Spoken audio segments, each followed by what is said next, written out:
jelasin bahwa Yesus kan udah sampaikan dulu apa pesan kepada muridnya sama nubuat. Kan kalau nubuat pasti kan harus terjadi kan gitu. Bener nggak Ko Dandi? Nah, tadi saya mau nanya gitu kan. Nah nubuat ini cuman karena dipotong ngomongnya seolah dia kayak nggak mau dengerin, jadi saya nggak sempet nanya ke situ. Oh, pendetanya nggak ngomong gini Pak. Ini yang pendeta saya atau Bapak? Gitu. Jadi dia bilang, saya itu udah berdoa katanya bahwa pasti jawab seperti ini. Berapa menit Pak tadi Pak obrolannya? 1,5 jam. 1,5 jam. Lama juga ya berarti ya? Sempat buka-bukaan Bible berarti Pak? Enggak. Dia ngomong nggak mau lihat. Dia sebenarnya udah nggak mau jawab, cuma saya yang nanya lagi. Menurut Bu Pendeta ini gimana gitu kan?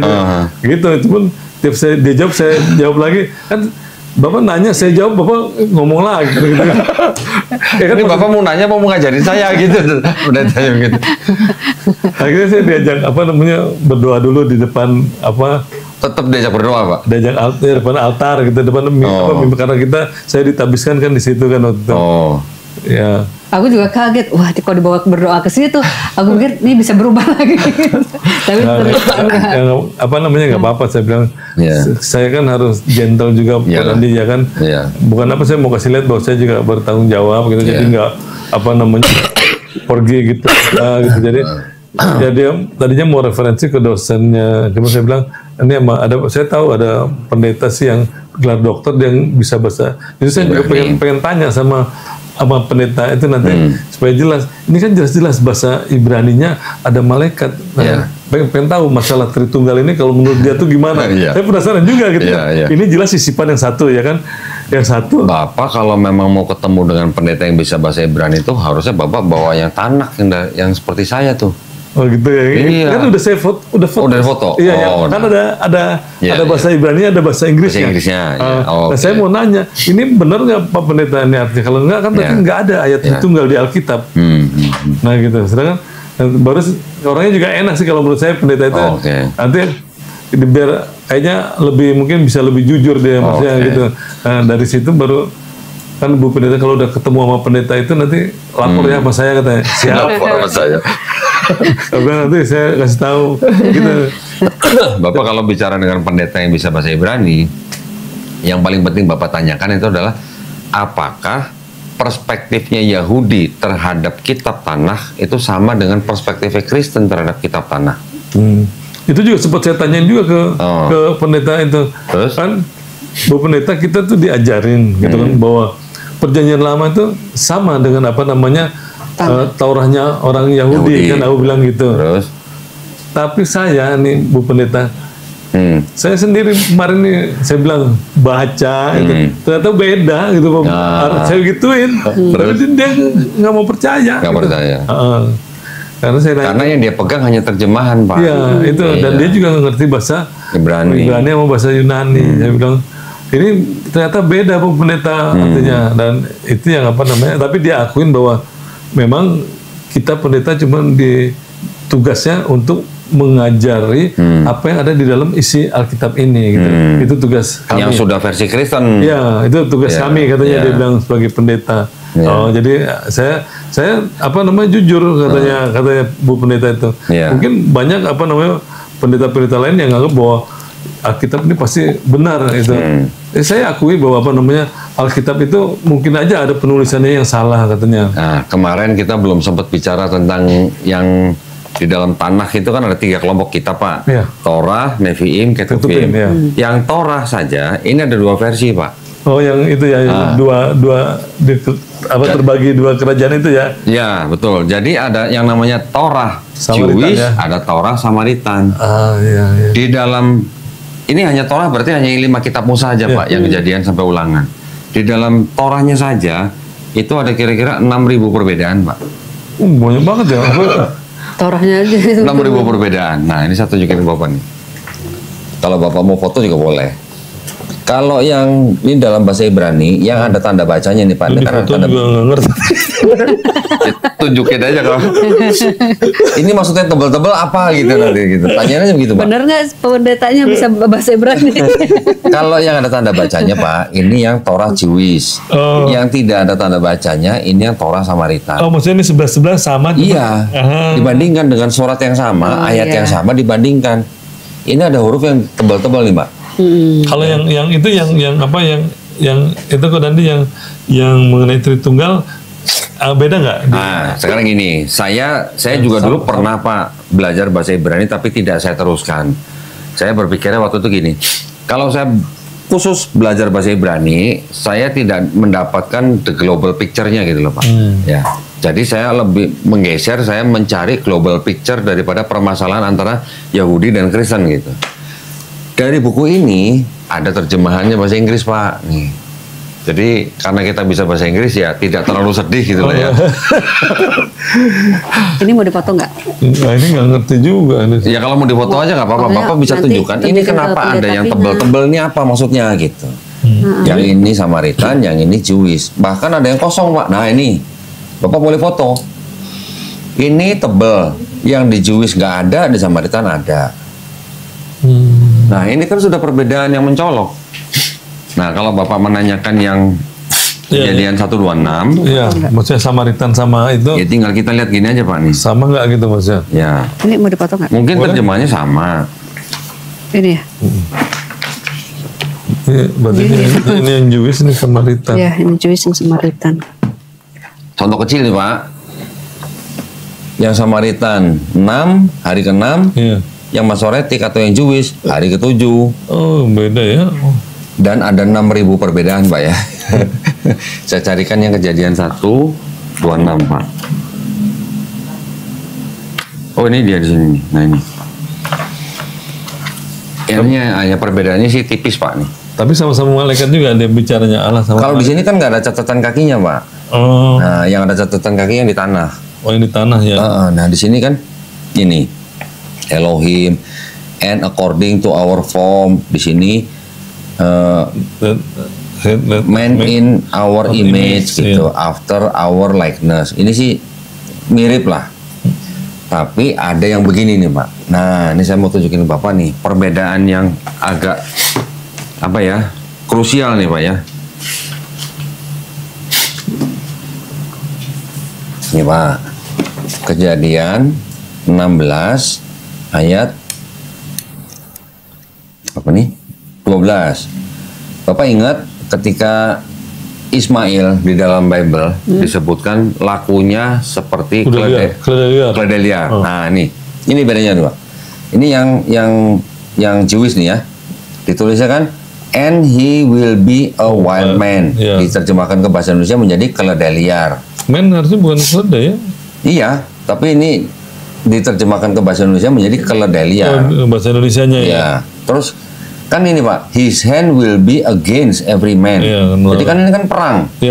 Tangannya akan menentang setiap orang dan setiap orang, tangan setiap orang akan menentang dia, gitu kan Pak. Dan dia akan and he shall dwell in the apa nih presence of all his brethren. Perhatikan yang di sini Pak. Ini yang Samaritan nih. He will be fertile of men. Beda ya. Artinya apa Pak? Artinya dia akan menjadi orang yang banyak keturunan. Fertile kan subur. Ya kan? Fertile, his hand will be with everyone. Beda nggak Pak dengan his hand will be against every man? Jauh lah artinya. Jauh. Iya. Jadi kalau yang di sini kesannya seolah-olah Ismail itu adalah orang yang suka perang. Di sini Ismail orang yang suka membantu orang. Iya, beda. Di sini dia tingkah lakunya seperti keledai liar. Di sini dia adalah laki-laki yang subur. Nah, nanti saya bisa buktikan yang lebih cocok yang mana Pak? Ya kalau sesuai firman ya inilah kan Allah. Nah, saya buktikan nih Pak. Di ayat sebelumnya, ayat 10, Bapak boleh baca ini. Kalau yang di bahasa Indonesia yang kita sering baca, and the angel of Adonai said unto her, kepada Hagar kan ibunya kan, I will be apa Pak? Multiply seed exceedingly. Artinya apa? Aku akan memberikan melipat gandakan keturunannya. Yang di sini artinya sama Pak. And the angel of Shema ini artinya Hashem, ya. Tuhan yang Maha Esa, said to her ya, berkata kepada Hagar, I will apa nih Pak? Greatly multiply your seed. Artinya akan melipat gandakan. Artinya memberikan banyak keturunan. Sekarang kalau di sini dua ayat ini Pak sedang membicarakan Tuhan akan memberikan Ismail banyak keturunan. lebih cocok mana? Yang di sini disebutkan seperti keledai liar atau orang yang subur? Ya pasti ini kalau dari atas ini. Nah, itu maksud saya. Iya, jadi beda ya ini ya. Iya. Jadi orang Kristen mempunyai kesan yang negatif terhadap Ismail karena ayat ini. Jadi berarti dari kitab ininya yang dia karena ngambilnya dari sini ya. Berarti memang terjemahannya mungkin karena dari sini. Betul. jadi bukan salah terjemahan berarti ya. Ya kalau berdasarkan teks aslinya tidak salah terjemahan. Iya, karena ngambil dari sini. Gitu. Sedangkan yang ini berbeda dengan Torah Samaritan.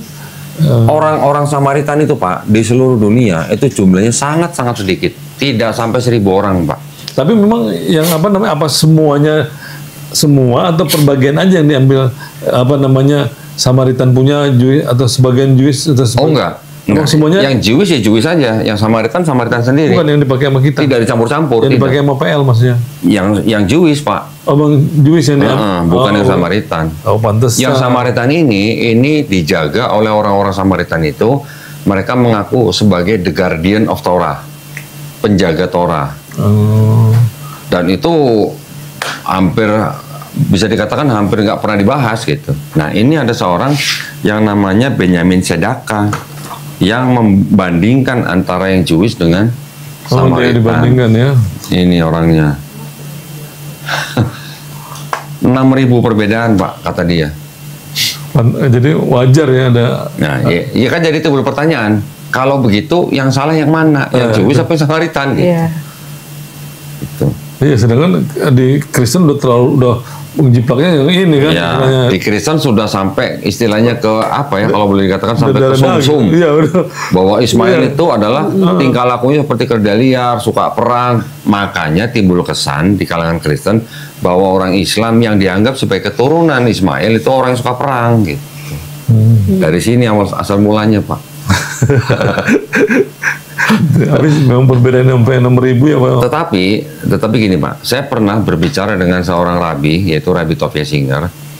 Dia termasuk kelompok yang Jewish, bukan yang Samaritan. Ya, dia menjelaskan kepada saya tentang keledai liar itu dengan perspektif yang seperti ini Pak. Bahwa yang dimaksud dengan keledai liar itu artinya apa? Keledai liar bukan yang keledai yang istilahnya di ternak atau yang dipiara, maksudnya tough ya. Itu adalah binatang yang tough, yang tangguh. Tangguh, dia bisa hidup segala cuaca gitu. Mau hujan, badai, panas bagaimanapun dia tetap menjadi binatang yang tangguh. Maknanya itu ya maksudnya. Maknanya menurut dia gitu. Maknanya menurut dia tuh begitu. Bukan ambil sifatnya ya. Tapi kan Bapak juga pasti ingat di gereja kan pasti kan mengajarkan pada Bapak keledai liar, suka perang. Gitu. Jadi Rabi itu juga menjelaskan kepada saya, keledai liar itu jauh lebih bisa diandalkan daripada kuda perang katanya. Kuda perang memang betul lebih powerful, lebih cepat, tapi juga butuh perawatan khusus. Harus punya kandang, makanannya harus diperhatikan. Dia nggak bisa seperti keledai yang bisa dengan cuaca apapun gitu katanya. Itu gambaran daripada Rabbi Tovia Singer. Oh jadi salah ngambil sudut pandangnya ya kalau gitu berarti ya. Kita ngambil yang ini kalau ini ambil yang positifnya, kita ngambil negatifnya jadi. Kira-kira gitu Pak. Sedangkan Samaritan berbeda jauh. Ya kalau mau dibandingin. Nah sekarang kita lihat lagi di situ. Mungkin bisa dicek nih ininya huruf Ibraninya. Huruf Ibraninya tuh sama Pak bentuknya yang di Kejadian 16:12 itu. Tapi karena ada tanda baca sehingga pembacaan itu bisa merubah arti. Beda bacaan bisa berbeda arti. Seperti huruf Cina. Contoh ada kata ma, ya, ma. Kalau dibaca, saya nggak tahu benar apa salah nih. Kalau dibaca dengan nada tertentu, artinya ibu. Tapi kalau nada bacanya berbeda, artinya kuda. Gitu. Bisa begitu Pak. Begitu juga ini gitu ternyata. Nah ini, Bapak bisa lihat. Oh gitu, jadi pengaruh ya tanda baca. Pengaruh. Padahal kalau ini Bapak lihat nih hurufnya, sepintas mirip kan Pak? Oh iya, cuma beda kayak X ini ada ya. Nah, sepintas mirip, cuman kalau yang di sini dibacanya pere. Kalau di sini dibacanya parah. Ternyata beda arti. Pere artinya orang liar, parah ternyata orang yang subur. Gitu. Oh, tapi memang tulisannya beda ya. Nah, mirip, tapi beda. Cuma bacanya beda. Kan mirip kan? Dua huruf ini mirip, hanya huruf yang ini aja yang berbeda. Iya, yang belakangnya ya. Ini sama yang tengahnya ada tanda bacanya. Nah ya, ini tanda baca ini ujungnya beda. Jadi gitu. Di dalam kitab yang disebut dengan kitab Torah saja sudah ada dua versi. Dua versi ini mempunyai 6.000 perbedaan. Kita ngambilnya yang Jewish ya berarti ya? Ya, yang dipakai oleh Kristen di sini adalah yang Jewish. Yang Samaritan setahu saya tidak dipakai oleh siapa-siapa, kecuali orang-orang Samaritan sendiri. Gitu. Mereka yang dibilang penjaga Torah. Mereka mengaku sebagai penjaga Torah. Mereka itu kan bisa dikatakan adalah orang-orang keturunan dari anaknya Yusuf, Pak. Anaknya Nabi Yusuf alaihissalam. Yusuf kan mempunyai anak Manasye dan Efraim. Ini adalah keturunan mereka yang tinggal di Israel bagian utara gitu. Kalau yang Jewish ini yang Israel bagian selatan, Yudea gitu. Yang ibu kotanya Yerusalem. Nah, dengan begini aja kan berarti kan ada masalah gitu di dalam Torah. Ya udah masalah banget ya. Masalah. Tapi tetap aja nggak ada nubuatan tentang Yesus kan tidak ada. Walaupun banyak perbedaan tapi nggak ada sama sekali. Tidak ada sama sekali. Baik dari pihak Jewish maupun pihak Samaritan sama sekali mereka bilang tidak ada buat Yesus. Berarti itu yang penting juga ya kan. Iya. Jadi kesimpulannya sama kalau masalah itu ya nggak ada nubuatan tentang. Saya lupa waktu tadi Bapak datang sini saya udah jelasin apa belum. Orang Yahudi Pak memandang yang namanya Mesias itu adalah raja bangsa Israel dengan beberapa kriteria. Kriterianya juga berdasarkan ini juga. Di dalam sini juga ada ayat-ayatnya Pak.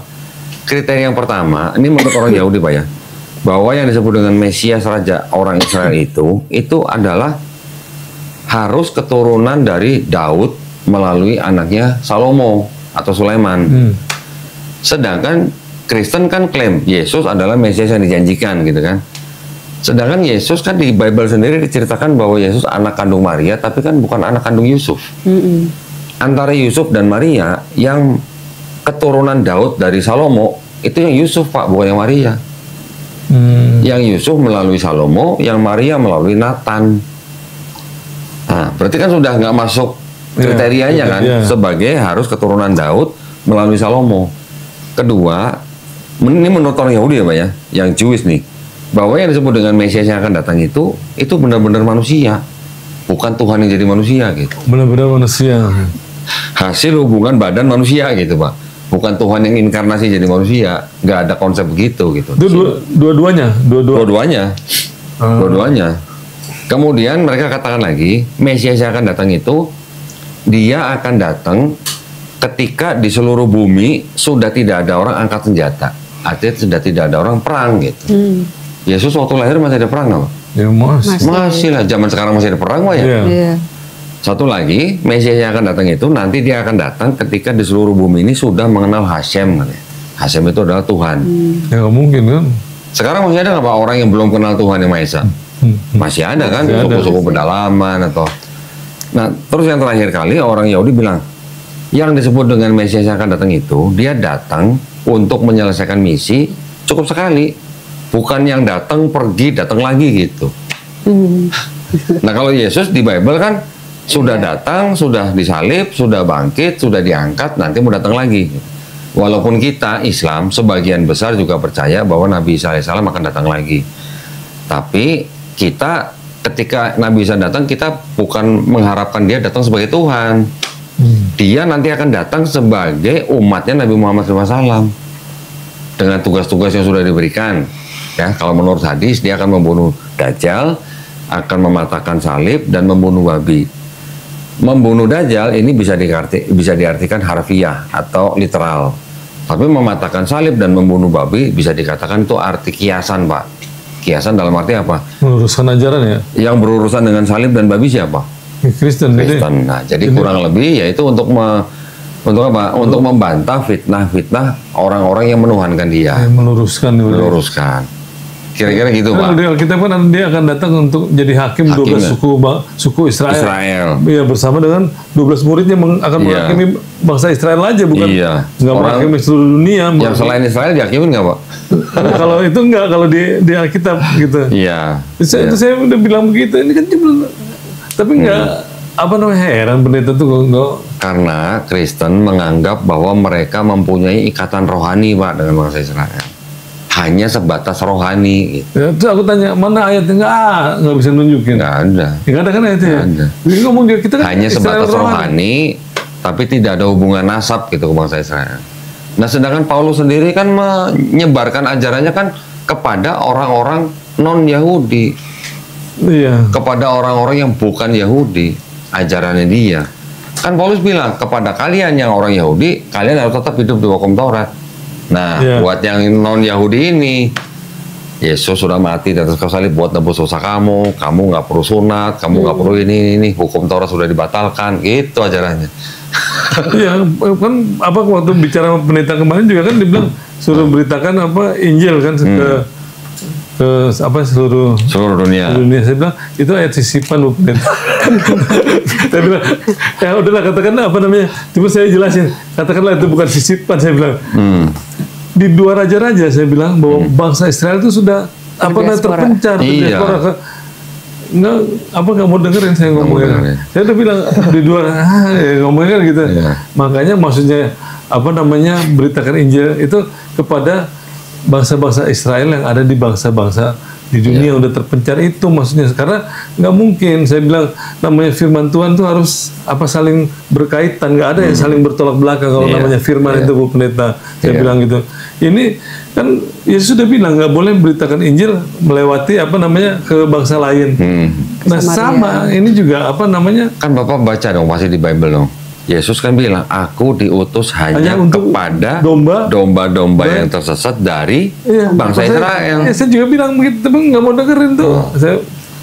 Terus itu satu. Kedua, Yesus juga pernah melarang murid-muridnya kemana Pak? Iya, ke bangsa lain. Ke Samaria. Ke Samaria. Jadi jangan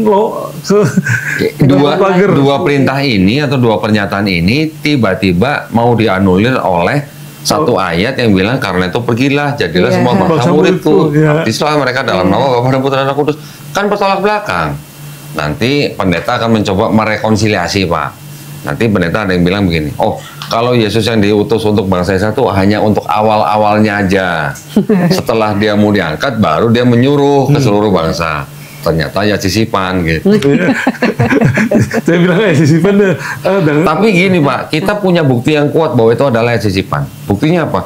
Tidak ada murid-murid Yesus di seluruh perjanjian baru membaptis orang dalam nama Bapa dan Putra dan Roh Kudus. Tidak ada. Bahkan Paulus pun membaptis hanya dalam nama Yesus. Murid-murid Yesus yang kalau dianggaplah itu perkataan Yesus, Matius 28:19. Murid-murid yang mendengar perkataan Yesus tidak ada yang membaptis orang dalam nama Bapa dan Putra dan Roh Kudus. Berarti kan pertanyaannya jadi 2 Pak. Apakah murid-murid itu tidak taat kepada perkataan Yesus atau apakah emang benar itu ayat sisipan? Begitu aja. Simpel kan Pak? Gitu. Tidak ada murid-murid di seluruh perjanjian baru membaptis orang dalam nama Bapa dan Putra dan Roh Kudus. Berarti pada nggak taat sama Yesus Pak. Yesus nyuruhnya dalam nama Bapa dan Putra dan Roh Kudus gitu. Sebenarnya saya tuh ngarepin apa bicara sama pendeta tuh Kurni maksudnya siapa tahu dia bisa mau ngerenungin juga apa yang saya omongin. Saya pikir saya tuh doanya gitu juga. Ya apa namanya supaya siapa tahu gitu ngobrol ini apa nih apa namanya nih. Ya, insya Allah kita doain aja Pak. Iya, siapa tahu kan dia buka-buka juga, ya bener juga nih. Nanti Pak, kan ini kan video kan direkam. Nanti kalau sudah diedit, ditayangkan di YouTube, linknya Bapak kirim ke pendetanya. Oh iya, berarti pantesan aja katanya jangan dibilang tantan tadi. Bapak pura-pura tanya sama pendetanya, maksudnya Pak Pendeta, yang dimaksudkan itu yang ini yang gitu. Ituin aja nggak apa-apa. Kalau pendeta itu mau ngopi bareng sama saya juga saya mau. Ngobrol-ngobrol ya, ngobrol friendly speaking lah, friendly talk itu mau ya, saya. Sebenarnya aku juga sih, mungkin tadi pengen kan kalau umpamanya ada rekan-rekan presbiter yang lain yang penasaran. Saya pengen ngajak ke sini juga. Boleh gitu. Pak, boleh. Gitu, jadi ya siapa tahu bisa apa namanya dia mau ngelihat. Oh benar juga, benar apa enggak yang nggak percaya sama saya kan, kalau ini kan punya buktinya banyak gitu, maksudnya bisa ngobrol. Kalau saya kan tidak mau berdasarkan asumsi Pak, saya berdasarkan barang bukti. Nah silakan baca sendirilah gitu. Kan semua manusia, mau Kristen, mau Islam, kan semua manusia tidak terkecuali kan diberikan akal dan pikiran, Pak. Yeah. Kalau melihat sesuatu, ada barang bukti di depan mata, kan tinggal dia menggunakan akal pikirannya atau tidak gitu. Mau ngebuka. Kalaupun dia menggunakan akal pikirannya, tapi dia tidak mau jujur kepada dirinya sendiri, ya itu bukan masalah kita, Pak. Ya itu maksud saya tuh. Bukan masalah kita lagi, itu udah urusan dia dengan penciptanya gitu. Iya, saya juga sih ngarepin apa namanya, kan saya masih punya adik-adik gitu kan, jadi ya mereka juga kayaknya sih taat banget ya, makanya sampai sekarang belum bisa apa namanya, saya cuman ya ngomong kalau baca Alkitab itu jangan pakai doktrin, aku bilang itu kalau mau cari kebenaran, aku bilang ya karena kalau pakai doktrin jadinya pembenaran itu, aku bilang. Karena doktrin itu bukan ajaran Yesus, aku bilang. Ya kan itu. Saya makanya perlu itu kan ayat yang saya foto tuh supaya nggak ada ayat apa namanya di Alkitab yang mendukung apa doktrin Tritunggal itu nggak ada. Yeah. Nah kan kalau kita baca nggak pakai doktrin, kita bisa mungkin lebih benar gitu loh. Ini gitu maksud saya. Ya mungkin kalau kita bisa baca yang benar, dia juga apa namanya bisa lebih jujur gitu, kayak tadi udah tahu tapi kita mau nggak buka hati kita kan benar gitu. Sebenarnya yang paling penting tuh jujur kepada diri sendiri aja, Pak. Itu aja sebenarnya. Kalau yang belum bisa jujur kepada diri sendiri, biasanya mereka tertutupi oleh apa, misalnya jabatan, sosial, ekonomi, apa namanya, gengsi, ego gitu bisa, Pak. Biasanya itu yang menutupi. Saya juga makanya saya kan sebelum apa namanya belum tadi apa namanya syahadat tadi, saya juga berdoa juga kalau itu. Itu kan pergumulan saya dari kecil Kristen ya kan. Dia bilang saya minta apa kebenaran yang hakiki lah gitu, yang benar. Saya nggak mau beriman pada kau, tapi saya jadi berdosa. Karena Bapak kan punya doktrin itu dari kecil. Iya, nggak mau kita percaya malah terus kita jadi berdosa ya kan. Jadi minta tunjukin yang benar lah gitu. Oke, saya mau cerita tadi, rupanya tadi cerita istri, jadi waktu pas apa namanya yang kejadian dia stroke mata itu, dia itu kan udah cerita kemarin karena dia tuh mikirin gitu kan. Sakit kepala. Sakit kepala itu, terus rupanya kan karena dia ini ada yang aneh gitu, dan dia nggak bisa terima gitu maksudnya. Nggak mungkin Allah seperti ini gitu, nggak adil gitu kan katanya dia cerita. Nah, terus dia udah mulai nggak nyaman sama Kristen, rupanya dia cerita ke saya tadi kan. Dia apa namanya dia berdoa gitu, terus dia bernasar gitu akan baca Al-Quran sampai habis, rupanya dia baca. Masya Allah. Baca sampai habis, tapi walaupun dalam terjemahan aja. Sudah dibaca semua. Masya Allah. Berarti kan nggak lama tuh dari zamannya apa namanya waktu yang Israel nyerang Palestina itu. 7 Oktober. Iya, jadi dia baca. Dia baru cerita, jadi udah baca Al-Quran sampai habis gitu. Masya Allah. Jadi dia berdoa untuk saya gitu, supaya saya dilembutin hatinya kan, karena kalau cerita itu kan suka kadang-kadang saya juga suka marah saya kalau ngomong mulu gitu, bukan apa lagi nonton TV, ini dengerin katanya, dengerin Donitan. Orang lain, ya udah sambil nonton ya, bilang dengerin. Nah gitu saya ketiduran. tapi Bu Yuyu ini berarti gigih ya berarti ya. Gigih ya. Coba terus ya. Sambil doa. Jadi Bu Yuyu stroke mata gara-gara nonton Donitan gitu. Iya. Jadi stroke mata gara-gara Donitan. Jadi pusingnya tuh tapi nggak bisa cerita gitu. Karena nggak bisa cerita. Nah lama-lama jadi akhirnya kena mata, saraf matanya ketekan. Akhirnya ke dokter mata. Ke dokter mata, ke dokter saraf. 3 bulan baru bisa normal lagi. Tapi itu sarafnya bukan putus kan Bu? Bukan. Jadi nggak ada terganggu gitu. Nggak ada faktor penyebab juga, tensi normal, gula normal, kolesterol juga. Nah Ibu waktu stroke mata itu kenapa nggak? Karena sakit kepala itu. Iya, maksudnya kenapa nggak hubungin saya marah-marah sama saya gitu? Gara-gara kamu nih saya jadi stroke mata.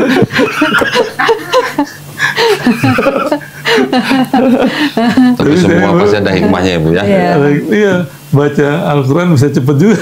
Terjemahan tapi tiap hari udah baca. Waduh keren.